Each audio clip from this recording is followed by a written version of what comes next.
महान त्यागी बाबा जुमदेजीच्या आदेशाप्रमाणे आणि आपल्या सर्व शौकांच्या सहकार्याने आजची ही 15वारी चर्चा बैठक श्री माननीयजी ठाकरे काकाजी यांच्या निवासस्थानात चालू झालेली आहे।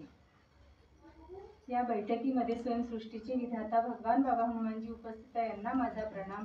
आपल्या सर्वांचे सद्गुरू महान त्यागी बाबा जुमदेवजी उपस्थित आहे, यांना माझा प्रणाम। आपल्या सर्वांची मातोश्री आई या बैठकीमध्ये उपस्थित आहे, या आईला माझा प्रणाम।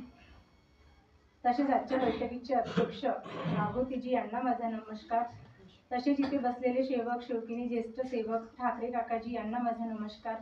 इथे बसलेले सेवक शेवकिनी बाळगोपाळ या सर्वांना माझा आदरपूर्वक नमस्कार। आपली ही भगवत कार्याची चर्चा बैठक बाबांनी दिलेले 4 तत्व 3 शब्द 5 नियम आणि आपल्यावर घडलेले अनुभव या विषयावर चालू झालेली आहे। मला अध्यक्ष साहेबांनी मार्गदर्शन विचारलं, मी त्यांची फार आभारी आहे। या मार्गात येताना प्रत्येक जण हा दुःखीच येतो, आपण दुःख घेऊनच मार्गात येतो आणि आपण आपल्या कर्माने सुखी होतो। मी एक जाकेगावचा अनुभव सांगते।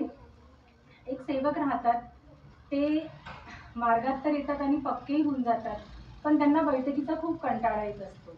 ते नेहमी सदैव पाणठेल्यावर बसले राहतात। त्यांना जर येता जाताना शनिवार दिवस असते त्यांच्याकडे बैठकीला जाता येताना सेवक भेटले तर ते एवढंच म्हणायचे की कशाला बैठकीत जाता, तेवढा वेळ जातो, त्याच्यापेक्षा माझ्यासोबत पाणठेल्यावर बसा। पण सर्व शौकांची बुद्धी सारखी नसते, काही जागलेले असतात तर काही झोपलेले असतात। जो जागलेला राहील त्यांना भेटते, जो झोपलेला राहील त्यांना नाही भेटत। तर शौका त्याच्या शब्दाला इग्नोर करून बैठकीला जायचे। त्यांना एकच मुलगी होती, पती पत्नी आणि एक मुलगी। तर ते असं करता करता नेहमी शौकांना बैठकीबद्दल असं अवॉइड करायचे किंवा बैठकीबद्दल सांगायचे, काय भेटते तेच तेच तर बोलतात, कशाला जायचं, त्याच्यापेक्षा माझ्यासोबत बसा। असं करता करता वर्ष निघून गेला। त्यांना एकच मुलगी होती, ते जीवापाड प्रेम करायचे। त्या मुलीला असं अचानक, कारण त्यांच्या बोलण्यामुळे तिला टायफॉइड होतो। असं करता करता ती तापाने पूर्ण जीर्ण होऊन जाते। औषधोपचार पण करतात, एकच असली लाळाची असल्यामुळे कसं औषधोपचार तर केले असतील, डॉक्टरकडे पण घेऊन जातात, पण तिला काहीच आराम लागत नाही। ती दिवसेंदिवस म्हणजे तिची अवस्था गंभीर होत जाते।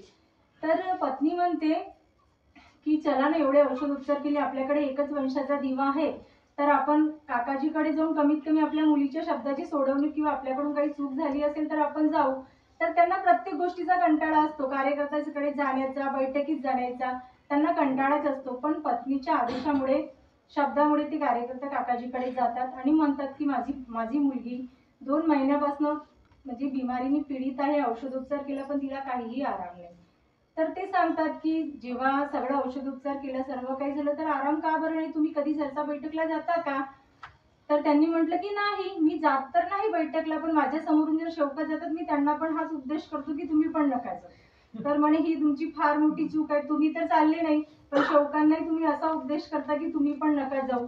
म्हणे ही तुमची सर्वात मोठी चूक आहे, तुम्ही तर सगळ्यात पहिले जाऊन घरी माफी मागण्यापेक्षा तुम्ही चर्चा बैठकीत जाऊन तुम्ही ज्या ज्या शौकांना हे म्हटलं आहे आणि बैठकीत म्हटलंय तर तुम्ही सर्वात प्रथम जाऊन म्हणे 3 बैठकीत जाऊन आपल्या शब्दाची सोडवणूक करा, तुमच्या मुलीला औषध न देता आराम होऊन जाईल। म्हणे ते घरी आले, त्यांनी औषध बंद केलं, 3 बैठकला गेले, परमेश्वराला विनवणी केली की परमेश्वरा, मी जे काही बोललो, जे काही चुकलो, या कर्माची क्षमा करून मला माझ्या मुलीला आराम द्या। 3 बैठकीनंतर मुलगी बिना औषधनी बरी झाली।